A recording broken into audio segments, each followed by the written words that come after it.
It should not surprise anyone that I'm a fan of Lovecraft-based games. Something about the way the universe cares so little about humanity in its entirety puts life into a perspective that makes both me and a generation or three before me get the heebie-jeebies, and that's better than any zombie movie jump scare for me.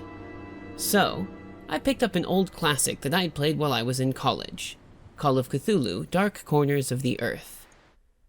You know this game's gonna be, well, something, because it's published by Bethesda. You know, the Bethesda that publishes bugs around which there are sometimes games. This case opened in me a new fear, a real fear, a fear of myself, of what I am, and of what I've always been. Dark Corners of the Earth came out in 2005, but was in development for at least 6 years before that. You'd think that with that amount of time in development, it would have been ironed out a little bit better and fixed before the release, but, well, Fallout 4, Wolfenstein, The Evil Within, all the Elder Scrolls games, we know that's not really Bethesda's strong suit. But, does Dark Corners of the Earth hold up? And is it a good game? And further, is it a good adaptation of Lovecraft?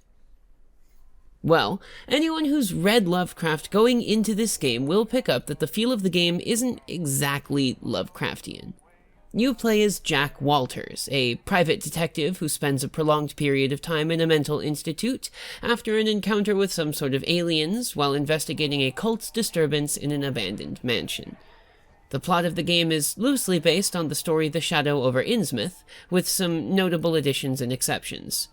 For one, the main character in the book is a sort of scholarly, student-type fellow, where Jack is a grizzled, hard-boiled detective. The story's set in 1927, but the game's events happen in 1922, 5 years earlier for some reason. There's a lot that's similar, but it's really an adaptation and not a direct translation of the story. It sort of has to be in order to play within the bounds of the game engine that it runs on, which is a first-person shooter engine. It definitely is built for first-person shooter gameplay, which shows when the platforming segments come out and rear their ugly heads. But let's take a look at a few segments and then talk about them. Another death on my conscience. As I continue to translate the narcotic fragments, I become more and more eager to contact my Yithian masters. These beings truly are gods to us. So here are the mentions of the Yithian masters, which are actually from another story entirely, The Shadow Out of Time. This is a whole subplot that isn't in The Shadow over Innsmouth, obviously, but turns out to be a vague but evocative subplot nonetheless. One that completely changes the feeling of the entire story and sort of comes back to try to explain some of the in-game things that happen. Looks like his kidneys. They're moving around in all that liquid. This pipe must drain the waste from his intestines. Looks like his brain. I wonder what those wires are for. Look, there's a brain in the jar sort of thing, that separated brain from the body that's still working somehow. Neat little intertextuality. Jack Walters. Hello, Mr. Walters. My name's Arthur Anderson. I need your help finding a missing person. I don't take that kind of job. Did you get my package? Hold on.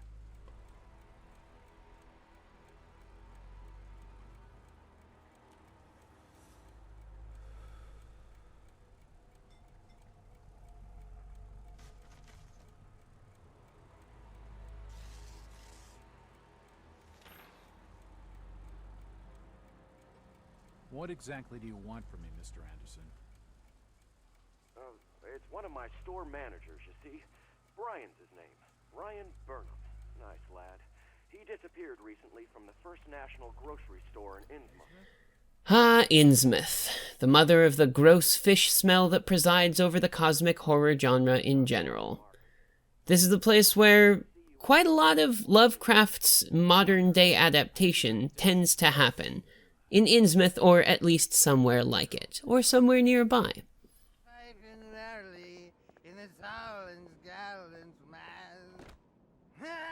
My boys, these are the joys of the noble and the brave. Hell yeah, Zadok Allen, piss on that tavern wall. Zadok is an important character in the story as well as in the game, and he comes to roughly the same fate in both of them.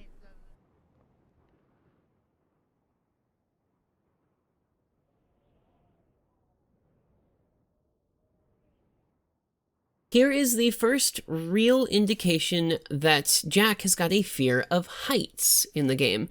It's a common sanity draining effect, and the sanity system in the game is, well, I don't know. I like the sanity effects, but they're nothing in comparison to the game that's done Sanity, the absolute best, in my opinion, Eternal Darkness Sanity's Requiem. Nintendo promised us a sequel to that thing one day, and I'm holding out hope that we will get it. But in Dark Corners of the Earth, Sanity seems to really only be manifested with Jack hearing whispers, talking to himself, having his field of vision go wibbly-wobbly for like a little while, which is a little bit disappointing. I'm told that there's a possibility that if you have super low sanity and are holding a loaded weapon, you might shoot yourself. But that's never actually happened to me yet, and I'm a little disappointed. So, what's your name, little lady? Ramona? Well, Ramona, could you get your mommy for me? Nope. Mommy bites. Daddy says we've got to keep her up there for her own good. Excuse me? Mommy bites, huh? Clearly referencing, among some other stories, the color out of space. I'm pretty sure this happened a couple times in his stories. The mother figure is locked in a room in the attic or something because she's become some sort of monster. Interestingly, this character, Ramona Waite, was actually created for the tabletop game Call of Cthulhu, and never showed up in any of Lovecraft's real stories. She shows up as hallucinations a bunch after she gets killed by her mom, ostensibly because Jack feels guilty about how she died because he let her mom out of the attic.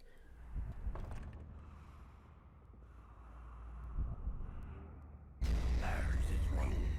Just keep the noise down. Here, take the keys. Curses. It's locked. Probably bolted on the other side. He's awake in there. I can hear him moving about. Break the door down, you damn fool. Oh boy, I remember when I played this game the first time, this part was exceptionally difficult to get through because the controls were wonky and the game mechanics didn't exactly work super well for it. So let's see how many times it took me to get through it this time. When you push this shelf to access the Elder sign behind it to try to save your game, the game crashes. Spooky. The game crashed here, or somewhere near it, 6 times while I was trying to record this. William! William! For God's sake! Your friend is dead. Jesus Christ, no! You're a fool, Willie. Told you it wasn't safe in there. Look, fella, I know you're upset, but I really need some help. Ah, you're the outsider they're hunting tonight. You don't have a hope, stranger. The Order's mob will be everywhere you turn. Down the sewers is the only place that them folks balk at venturing. And for good cause at that, mind you. I can cope with foul air. It'll be a change from the stink of dead fish. You're not getting my meaning, stranger. There's rumoring of real horrors in the black dankness beneath these streets. Maybe the folk with the Tain are devils. But at least they're devils of this earth. You ever hear tell of a Shaggoth, stranger? Just tell me where I can get into this. And look at that, we get the first Shoggoth mention. Ever heard of a Shoggoth? How do people know what this stuff is called if they're not, like, part of the inner workings of the cult? How do people know what it's called? Ah, yes, very good. For some reason, the Innsmouth Tainted won't go into the church building, even though it's very clear that they have done this already, given the blasphemous status of the preacher. You know it to be true, though. The God of the Israelites will protect you from hybrid fish guys with guns. It's in the Bible somewhere, I'm sure. All the desk drawers are locked. A pistol and a shotgun, at last. Finally, we get some firearms. This is what this engine is built for, and firearms do really seem like the answer to a lot of the problems in this game, which is sort of antithetical to the spirit of cosmic horror, but then again, the villains in Shadow over Innsmouth are mostly half-breed fishermen and a Shoggoth. Bullets should work fine on the fishmen, and they do. If you want to get in through the back door, just knock, and I'll open it for you.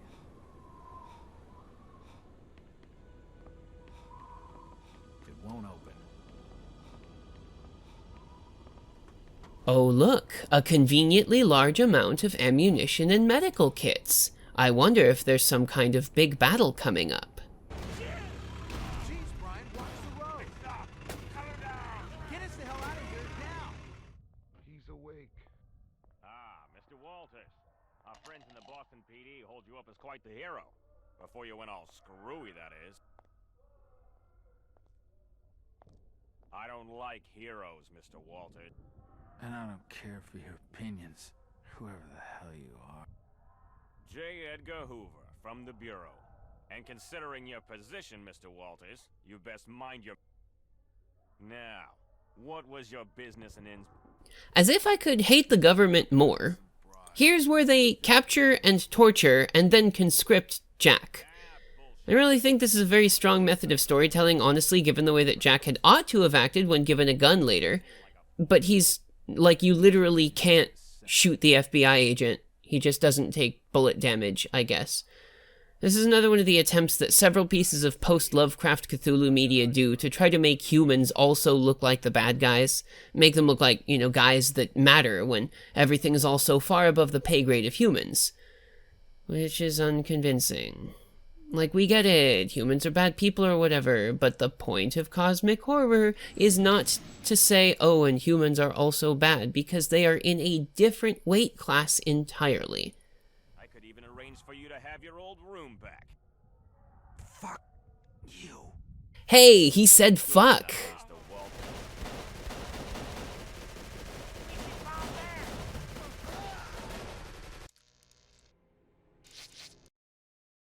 One of the big beefs that I have with the older games that do systems like this one is that the cutscenes after save points are too damn long, especially if you can die after seeing them but before saving, which means that you have to reload from that save point and watch it again.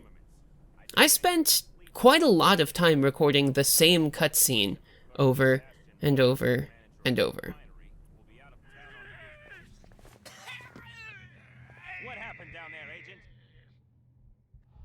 Did you find Mark? FBI agent Mackey kills one of his own guys, presumably out of mercy because, I mean, look at the guy. But he doesn't even bat an eye at it. Gross. The government's gross, and I don't like them. I'll secure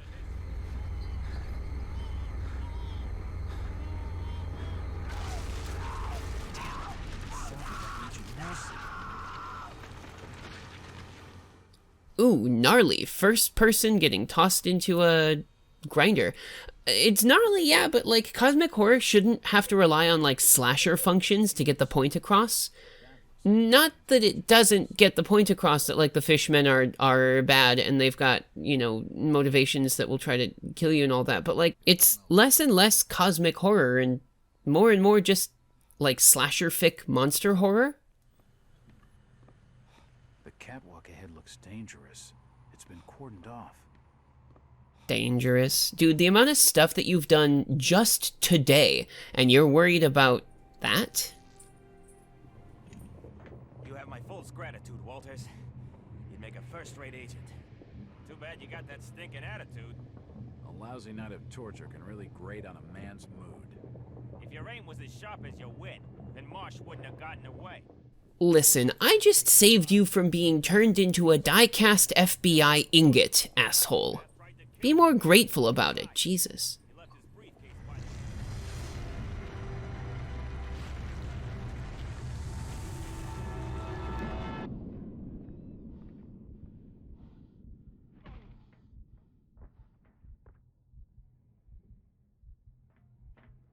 Jack sure does spend a lot of time in this game knocked over the head or passed out or, well, you know.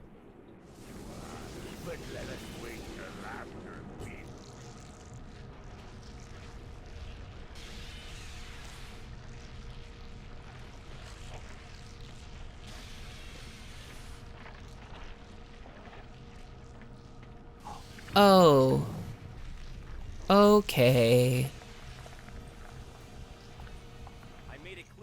asylum, Mr. Walters. I don't make requests. Okay, but I'll be needing another gun.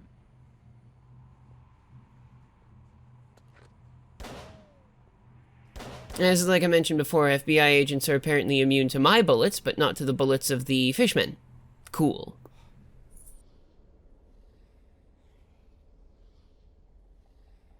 So this is a piece of the story that I didn't really find was very good, but like apparently there is a biological weapon made from the Innsmouth taint that Innsmouth has been dealing to places that want bioweapon, like, but you can't, like, you can't catch the Innsmouth taint. The Innsmouth taint comes from having ancestry of fish people. It's, you can't do that. Whatever. Monutsit is frozen over, so we should be just fine on foot. Let's get moving. Move out, Marines! Secure the Marines, huh? Starts out as a private investigator, gets picked up by the FBI and made to work for them, and now he's working with the Marines. Jack sure gets promoted in his involuntary Fed service real quick. And this is the other thing, like, the increasing involvement of military makes it super clear that in this universe, physical force does indeed work against the unknowable, and all you need to do is make an explosion or bullet big enough.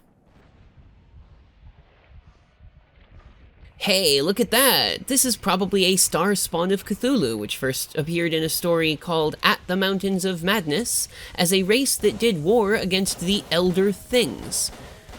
Now why is there one in here, I wonder? Oh wait, never mind, it's because they needed more lore shoehorned into this game. How many stories can we take the things from and put it into the game, you guys? My bet's on 24. Anyway, from this point onward, it's basically like Resident Evil 1. You're in like a spooky mansion with spooky fishmen who have guns, and then you end up on a boat. And here's where the biggest problem of the game happened. While on the boat, you're supposed to use the ship's cannon to shoot down some priests on the reef. But the cannon actually doesn't work properly in my game, and I could not continue the game from this point onward. So I watched someone else who didn't have a glitched instance of their game play through the end of the game. Good job, someone else. So we kill Dagen, the fish god, which is a thing that shouldn't be possible. Shouldn't be able to do that, but cool, yeah, cool, whatever. We break into the underwater city by Devil's Reef and find some flying polyps, which are the enemy race of the Yithians, who, remember we said earlier, we were part of a sub-story with the Yithians. Yeah, Jack uses a Yithian energy gun thing to kill them, and then kills Hydra, the wife, I guess, of Dagon. It turns out that during the 6 years that Jack was in Amnesia and then in the Nut House, he had switched brains with one of the Yithians he met earlier at the Cult House, which is why he had no memory of that time. And he also was actually born from a human mother and a mind-swapped Yithian father in a human's body, which is why he has, like, mild psychic powers and telepathy to an extent, and, like, clairvoyance, and can control deep ones? So he goes crazy from the restored memories of having those 6 years where he lived as a crazy Yith alien, and then tries to kill himself. And that's the opening cinematic we saw. Full circle, baby. So, does this game do its job? I think that's a complicated answer. While it does base its storyline on the Shadow over Innsmouth, it takes the much more pulp detective action hero sort of approach instead of the horrified scholar approach that we would have expected from an actual, like, truer adaptation. And that kind of takes away from the cosmic horror nature of the story, I think. It also reveals some of the really weird stuff really early in the game, and that also kind of detracts from the mystery, I guess. There is a madness mechanic because, of course, the loss of sanity and the constant and forefront theme of insanity is, like, one of the main things in Lovecraft's works, but it really kind of feels like it was a tack-on. Now, in reality, apparently, there was a far more robust system that was planned for the sanity effects, but it had to be scrapped because of budget cuts. Good job, Bethesda. The game acts as a sort of, like, wide-cast net that catches elements from several of the Lovecraft canon stories, but it also pulls elements from other media like the role-playing game, too. It feels almost like those translations of Greek poetry that poets used to try to do where they don't actually know ancient Greek, so they read someone else's translation and then rework that translation into something that they have done based on this secondhand information, thus removing it from the source material by 2 degrees. It definitely has recognizable elements and nods to the written works that would tickle any Lovecraft fan's fancy, but you also don't need to know the canon to enjoy the game, assuming it actually runs and doesn't crash 20 times. Now, the main divergence from the source genre is the fact that so much of the story is solved with gun violence. I get it, you can definitely kill a Deep One hybrid using bullets because they are half human, have actual physical bodies and things, but we kill 2 gods in this game?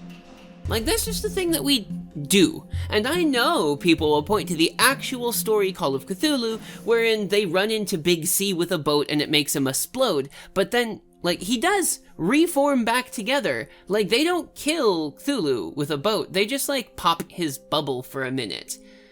But Dagen and Hydra don't come back. So I don't know, I guess it comes down to whether or not this is a good Lovecraftian adaptation.